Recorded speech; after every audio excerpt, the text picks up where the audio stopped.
যমজ বোনের সাফল্যে আনন্দে ভাসছে পরিবার।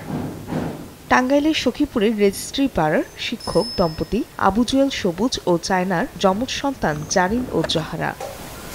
ছোট থেকেই বাবা মার ব্যস্ততা দেখে বড় হয়েছেন তারা। নিজেরাই মগ্ন থেকেছেন পড়ার টেবিলে, আর বিনোদন হিসেবে বেছে নিয়েছেন ছবি আঁকানোকে। তাদের আঁকানো ছবি শোভা পাচ্ছে বাড়ির দেওয়ালে।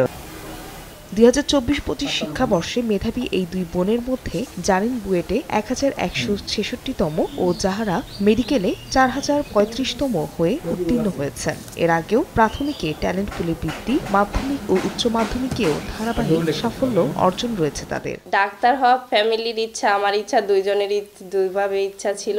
তো সবার ইচ্ছা পূরণ করতে পেরেছি, এটা অনেক ভালো লাগছে। এখন সামনে আরো অনেক কাজ আছে, অনেক পথটা যেতে হবে, সবার ইচ্ছা আরো বাড়াতে হবে।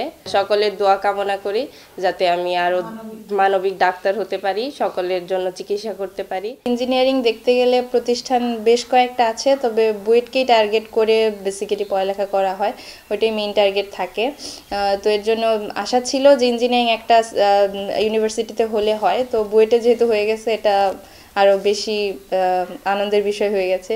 তো সবার কাছে দোয়া চাইবো, সবাই দোয়া করবেন। যেহেতু চান্স পেয়ে গেছি, এখন যাতে আমি আমার লক্ষ্যে পৌঁছাতে পারি, যাতে মানুষের সেবা করতে পারি। যমজ সন্তানের সাফল্যে গর্বিত বাবা মা সহ প্রতিবেশীরাও। তো ওদের জীবন সাদামাটাই ছিল।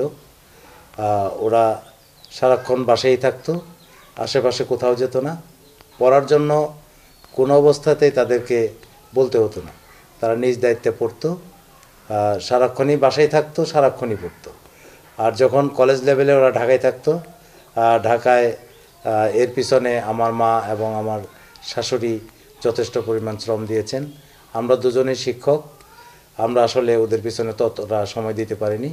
সারাক্ষণ দেখাশোনা করছেন আমার মা এবং আমার শাশুড়ি। ওনাদের অবদান আমি মনে করি ওদের পিছনে সবচেয়ে বেশি। ওদের লক্ষ্য ছিল একজন ডাক্তার হবে, জারিন তাসনিম ইঞ্জিনিয়ার হবে, জাহারা তাসনিম ডাক্তার হবে। তো ওদের লক্ষ্য অনুযায়ী ওরা ওদের স্বপ্নতে পৌঁছেছে। এখন আপনারাও দোয়া করবেন ওরা যেন ভবিষ্যতে মানবিক ডাক্তার হতে পারে এবং ইঞ্জিনিয়ার হতে পারে, দেশ ও দেশের সেবা করতে পারে। আমার প্রত্যাশা রইল ওরা যেন, আল্লাহ যেন ওদের নেক হায়াত দান করে, ওরা যেন মানুষের সেবা করতে পারে। জি, আমি দেশবাসীর কাছে ওদের জন্য দোয়া চাই। যেটুকু সময় পারছি আমি চেষ্টা করছি, দিছি, ওরা ভালো রেজাল্ট করছে, আমি খুবই আনন্দিত। আমার নাতিন আল্লাহ ভালো রেজাল্ট করে দিচ্ছে, আশা করছিলাম, নাতিনটাও আশা করছে, আল্লাহ আশা পূরণ করছে, আল্লাহ রহমত করছে, আল্লাহর কাছে শুকরিয়া করছি। দেশবাসীর কল্যাণে যমজ বোন অবদান রাখবেন এমনটাই প্রত্যাশা সবার। সময় সংবাদ, টাঙ্গাইল।